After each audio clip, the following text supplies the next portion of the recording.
I think kind of the disconcerting thing about all this is that he probably hasn't thought through the consequences at all of what this will mean in the Middle East or in between Israelis and Palestinians. It was really for him all about his campaign promise to do this and his desire to distinguish himself from previous presidents who he pointed out made this promise and didn't follow through on it.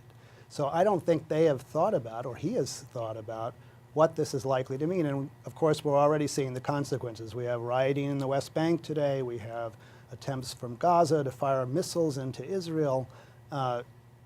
Tomorrow is Friday prayers on the Temple Mount in Jerusalem. A lot of people are worried about that.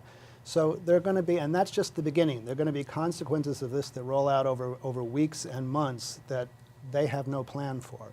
And so on the scale from no big deal, fulfilling a campaign promise to major cataclysmic disaster, just help people understand where this one is, or is likely to be. Well, the interesting thing about this is that we don't really know yet. I mean, I think 20 years ago, if the US president had suddenly announced he was recognizing Jerusalem as Israel's capital, the response would have been quite predictable. We would have had mobs outside US embassies across the Middle East with local authorities perhaps encouraging them on a little bit. You would have had perhaps major violent suicide bombings in Israel, really big consequences.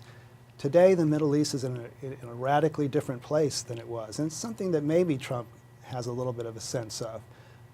There's civil wars going on, there are dictators in place, people are exhausted, and it may be that there just isn't the spirit or the energy or the focus to demonstrate for the Palestinians at this point. And so they may just get away with it.